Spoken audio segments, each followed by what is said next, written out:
2020년 6월 24일 이슈체크입니다. 정부가 SK텔레콤의 투지 서비스 폐지를 승인하면서 휴대전화 투지 서비스가 역사의 뒤안길로 사라지게 됐습니다. 하지만 일부 고객의 경우 011과 017 등으로 시작하는 번호를 그대로 유지하겠다며 소송을 불사하고 있는데요. 오늘 이슈체크에서는 정부의 투지 서비스 폐지 방침과 이에 대한 소송 상황을 살펴보겠습니다. 과학기술정보통신부는 지난 12일 SK텔레콤이 투지 서비스 폐지를 위해 신청한 기간통신사업 일부 폐지 신청건에 대해 이용자 보호 조건을 부과해 승인했습니다. 이에 011과 017 등으로 시작하는 SK텔레콤의 투지 이동통신 서비스가 다음 달 6일부터 순차적으로 종료됩니다. 다만 기존에 쓰던 번호 유지를 희망하는 가입자는 내년 6월까지 번호를 유지할 수 있습니다.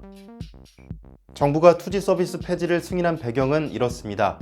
1996년부터 약 25년간 운영 중인 망의 노후화에 따라 고장이 급증하고 수리 불가 품목이 존재하는 등 투지망을 계속 운영할 경우 장애 위험이 높은 것으로 나타났기 때문입니다.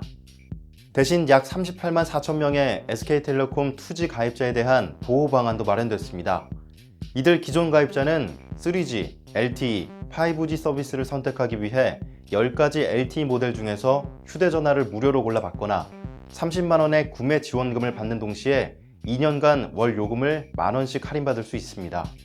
또 휴대전화 교체 지원 없이 2년간 이용요금제 70% 할인을 선택할 수 있고, 새로 가입한 3G, LTE 서비스에서도 기존 투지 요금제 7종을 동일하게 쓸 수 있게 했습니다.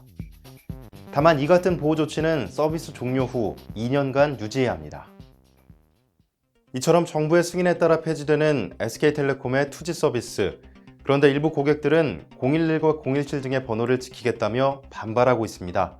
특히 010 통합반대 운동본부 소속 회원들은 SK텔레콤을 상대로 이동전화 번호 이동 청구 소송을 제기하기도 했습니다. 두 번째 이슈체크에서 살펴보시죠. 010 통합반대 운동본부의 투지 이용자들은 앞서 지난해 5월 011, 017 등 기존 번호를 그대로 유지하겠다며 서울중앙지법에 소를 제기했습니다. 하지만 같은 해 10월 원고 패소 판결이 났고 이에 불복해 항소했는데요.